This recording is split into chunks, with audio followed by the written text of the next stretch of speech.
Евразийн эдийн засгийн холбоонд 23 нэр төрлийн бараа бүтээтгүүнийг жагсаалтаас хасахыг хүслээ. Улаанбаатар хотод гол нэрийн зарим барааны үн өмнөх 7 хоногоос 1.3% өсжээ. Улаанборхны лабораториор батлагдсан тохиолдол 93 болж нэмэгдлээ. Зам даваа халтаргаа гулгаатай байна. Хөвсгөл аймагт онгорсаар 5 удаа газар хөдлөжээ. Брэдэд шар үсний 28 удаагийн гал төмөр гарчээ. Ice Global-ийн цөөн хормын мэдээ эхэлж байна. Манай улс Евразийн эдийн засгийн холбоотой байгууллага хэлэлцээрээр гол нэрийн хүнсэнд квот тогтоох оролцжээ. Тухайлбал улаан будааны импортод нийт 50,000 тонны квот тогтоож, тарифыг 25%-аар бууруулан 375%-аар тогтоохоор болсон байна. Өндөг 90 сая ширхэг хүртэл тарифыг 50%-аар бууруулж, 7.5%-ийн татвар ногдуулна. Түүнээс дээш бол одоогийнхоор 15%-ийн татвар төлнө. Үүнээс гадна бяцлаг цэцгийн тосонд 7.5%-ийн тариф ногдуулсан бол хуурай сүний тариф тэгэлжээ. Харилцан ашигтай байх үднэс манайхаас экспортлох цагаан арх болон шар айргийн тарифыг 25%-аар хөнгөлж 18.7-оос 30%-ийн татвар ногдуулахар болсон байна. Түүнчлэн 23 нэр төрлийн бараа бүтээгдэхүүнийг жагсаалтаас хасах хүсэлт гаргаснаас шингэн болон өтгөрүүлсэн сүв, төмөс, луун зэрэг 8 бүтээгдэхүүнийг хасжээ. Харин йогурт, жигнэмэг, өрмөнцөр, эрдэс усыг хасгаас татгалзсан байна. Чөлөөт худалдааны төр хэлэлцээрийг өнгөрөгч 12 дугаар сард байгуулах байсан ч үндэсний үйлдвэрлэгчдийн саналыг тусгах, дотоодын зах зээлийн хамгаалах чиглэлд нэмж судалгаа хийсний дараа байгуулахаар төр хойшлуулад байгаамаа.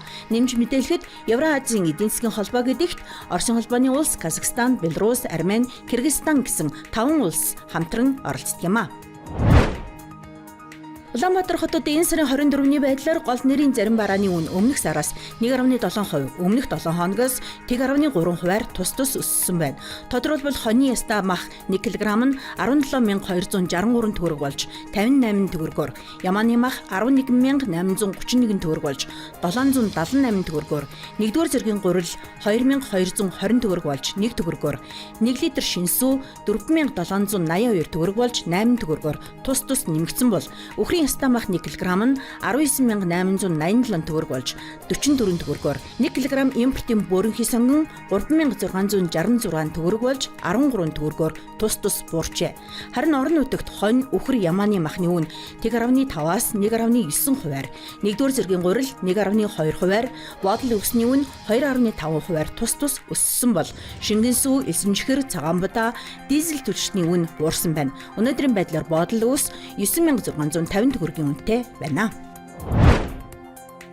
Улаанборхны өвчний лабораториор батлагдсан тохиолдол 93 болж өсжээ. Халдвар ихэвчлэн ерөнхий боловсролын сургуулиас голомтлон гарч байна.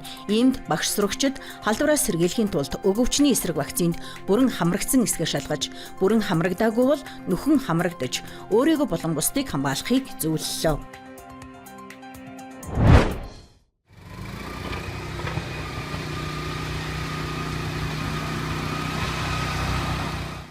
Улаанбаатар хотод болон орон нутагт засварсантай холбоотойгоор автозамд халдваргаа гулгаа мөстөлд ихээр үүсэт байна. Тиймээс замын нөхцөл байдлаа үнэлж хөдөлгөөнд оролцох шаардлагатай байна. За урьдчилан нурсан цасны хэмжээр Улаанбаатар хотын хэмжээнд нийт 36 байгууллагын 1200 дантампаа үйлчлэгч 300 харин машин төвлөхөөр ажиллаж байна. Марингийн давыг одоо онцолж агардаг юм бол энэ дээр 2 КАМАЗ төрдөг КАМАЗ давс засагч төхөөрөмжтэй машин ингээд 6 хүнтэй ингээд ажиллаж байгаа. Энэ даваа маань өөрөө бас их зорчих хэсэг бас гол хот руу ордог гардаг гол уулзын том даваа учраас энэ дээр одоо тээврийн эслийг саадгүй нэвтрүүлэх, явуулах, хатгаа гулгаа гаргахгүй байх, эцэстээс одоо болгоомжлох энэ үүднээс одоо бид нар тасралтгүй одоо ажиллаж байна.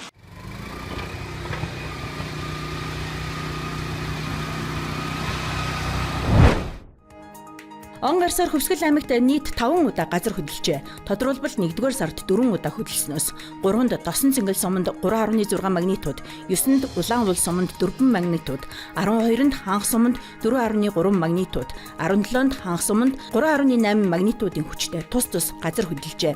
2-р сард газар хөдлөлт бүртгэгдээгүй бөгөөд харин энэ сард буюу 24-нд Алаг Эрдэнэ суманд 4.2 магнитуудын хүчтэй газар хөдлсөн байна.